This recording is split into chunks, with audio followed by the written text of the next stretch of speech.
Hello there, and trust you're all doing good. It's a little over 6:15 p.m. at the foot of Mount Cameroon in Boya in the country's southwest region. It's the same time on Canal International. This is the news coming to you live from Douala. First things first, though, here's Gladys Ambondibang with the headlines.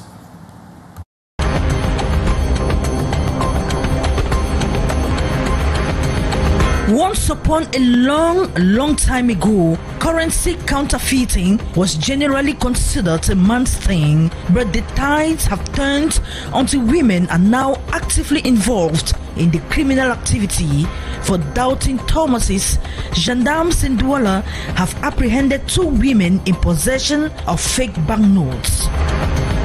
Elsewhere, and despite the imposition of lockdowns across English-speaking northwest and southwest regions of the country by pro-secessionist groups, preparations ahead of the celebration of the National Day on May 20 have been intensifying.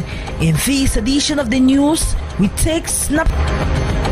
And in a deep personal and concerning development, former United States President Joe Biden has been diagnosed with an aggressive form of prostate cancer, which has tragically spread to his bones. His office confirmed the diagnosis today, stating that the 82-year-old leader has been experiencing symptoms and is now consulting with medical experts on his treatment options. That was a rundown of tonight's top stories. Stay for developments and more in a jiffy.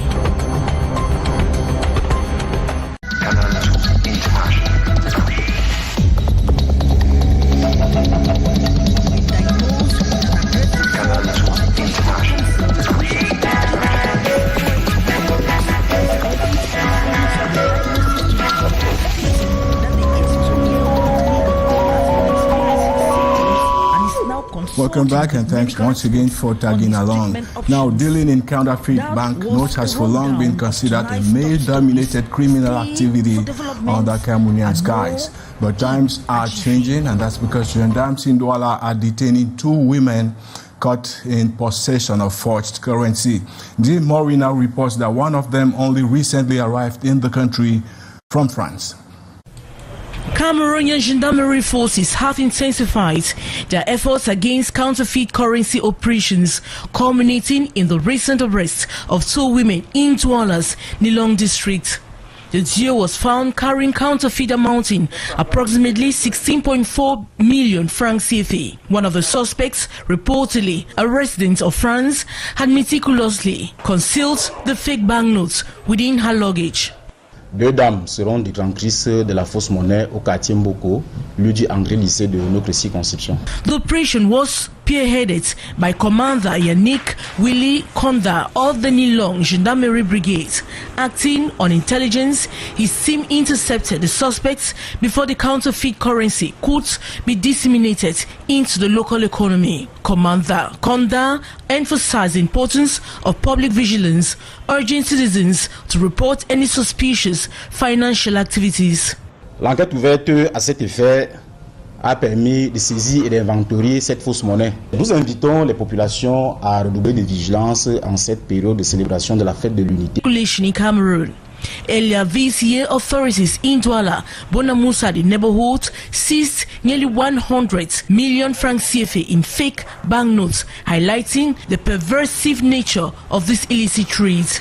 The Bank of Central African States has introduced enhanced security features in its banknotes to combat ongoing collaboration between law enforcement and the public to safeguard the nation's financial integrity.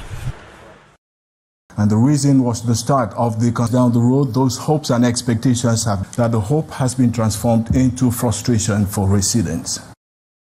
The stretch of roads from Carrefour des Immeubles in Koto to Lokbesu in the Douala 5 subdivision is in a critical state. It is scarred with deep potholes, lined up with overgrown grass, and cluttered with abandoned construction materials. Construction work, which began several years ago, stopped in 2021. Houses were demolished to allow for road expansion, but since the project was abandoned, residents say they have been left to suffer the consequences. The onset of the rainy season makes the roads nearly impassable, with water-filled craters and mud hampering movement. During the rainy season, the condition of the road worsens significantly. Many drivers are left with no choice but to use alternative routes. Drivers and motorbike riders say the damage to their vehicles is constant and costly. It's really a nightmare for people of Koto. Although the road has been graded, we drivers are still struggling. We visit the garage almost every day. The poor condition of the road even causes accidents. The road damages our motorbikes. We end up at the garage daily. Due to the poor state of the road, we are forced to drive at a snail pace. In a bid to ease movement, a local youth has taken it upon himself to fill some of the potholes, a small but meaningful gesture. The road lack of development, because foodstuffs cannot come out from the bush there to go to the town. So everything is just slow for the moment. I feel the potholes. I don't have anything doing for this. To their vehicles, residents are now calling on the authorities to resume and complete the roadworks, saying the current state of the road is a threat to public safety and economic activity in the area. And in politics, Dominique Yam Timba, who won the UPC's primary on April the 10th, is now the party's official candidate for the upcoming presidential poll. The 51-year-old political scientist and economist was introduced Sunday in Yaoundé amidst cheers from party members as well as his own supporters. Here's Beatrice Ngamu. Dominique Yam Timba's candidacy emerged from the party's primary internal elections held on April 10, 2025 during the UPC party's 77th anniversary. Yam Timba, like the other contender, Jean Baebek, long-standing party members who was initially considered a front-runner about claiming victory.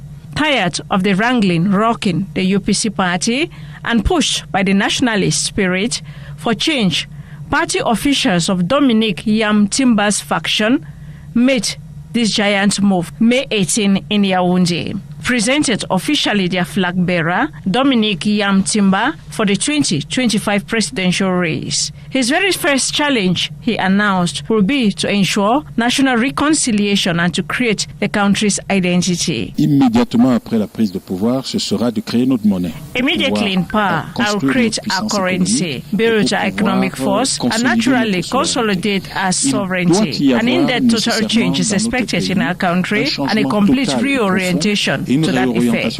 Vision to restore Cameroon and carry the population off misery. The 51-year-old political scientist and economist Yam Timba used his acceptance speech to appeal on Cameroonians to adhere to the 77-year-old historic party so that together we can build a true economy, industrial production, and that we can reach the point of offering everyone an employment so that we can today, for example, increase salary by 100% to improve the purchasing power of all. Worth recalling here that the UPC party is currently experiencing internal division with some 4 factions and its different representations, claiming same leadership and control, some standing for themselves, others supporting the party in power. And if you're just tuning in, you're watching the 6:15 p.m. edition of the news on Canal International. We're broadcasting live from Douala. Now, despite the 4-day shutdown imposed by separatists across English-speaking Cameroon, many people appear to be going about their daily activities hitch-free. In Boya in the southwest region, the locality appears all set for tomorrow's celebration of Cameroon's 53rd National Day, though Ines Ondo Ambala reports the locality appears to be more quieter than usual. This is the capital city of the Southwest region, few hours to go for celebration marking the National Day. Boya is flagged with the national colors. From mile 17 to the governor's office roundabout, the green, red, yellow flag is found everywhere. Preparations enter high gear. Preparation is gathering some momentum because if you go to the Boya, you see the mile 17, you see the flags everywhere. It means the preparations are ongoing. A lot of businesses, a lot of people are coming in. there are so much activities going on. So I think the preparation is going on very, very well for 20th May. At the Bongo Square ceremonial ground, final touches are being made. The two grandstands are taking shape with a befitting look. Final rehearsals are being made by forces of law and others, population, students, political party, to give 20th May the grandeur it deserves. I think it's going to be a nice one. No serious noise as compared to other years. Preparations have been going very smoothly. I think so far nothing has been declared when it comes to ghost town and the other things. I feel like this year it's going to be better than last year. On the security aspect, calm and serenity are top on the agenda. And with less than 24 hours to go, of course, as you know, traditional ceremonial grounds across the country are getting facelifts. Right here in Douala and at the Beseke Boulevard, efforts are in full swing as workers put finishing touches to render the venue. Less than 24 hours to the National Day celebration, the sounds of roaring engines and hammers echo across Beseke Boulevard as teams clean up the area that will host the 53rd edition. Preparations have gained steam here. Paintwork, ground marking, and overall beautification are ongoing to ensure the space is ready for the big day. The engines over there are just common here during such ceremonies. Aside from that, other activities include neighborhood coordinations and ground marking.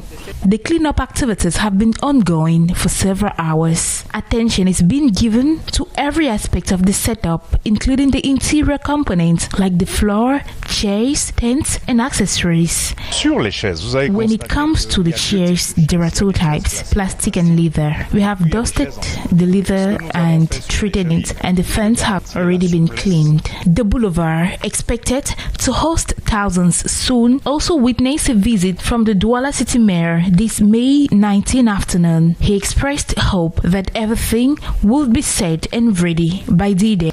Ready to receive them well. The 53rd National Day will be marked by the traditional march past of Cameroon's defense and security forces along the grandstand and the grand civilian parade. It meant prosperity.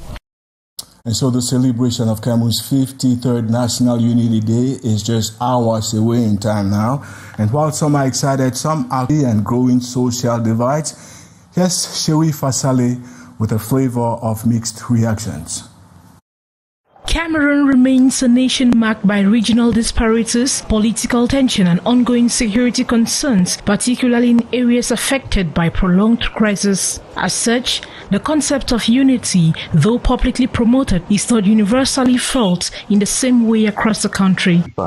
Still, for many, the day remains a source of pride. That's what matters most. The ceremony could just be put up there as a show. For many, it remains a powerful reminder of Cameroon's diverse heritage and the hope for cohesion. This year also falls within the political. It's a very crucial year for Cameroonians, so first and foremost we have to promote peace and unity. So on the 20th May, every Cameroonian is supposed to promote living together. Feelings of exclusion, neglect, or disillusionment. As the country steps into another May 20, the celebration stands not only as a tribute to history, but also as a reminder of the work that remains in building a more inclusive and united Cameroon. And in a socio-political crisis, they made their voices heard earlier today at a peace and unity gathering. As you tell us, Ines Onduambala. For the National Unity Day,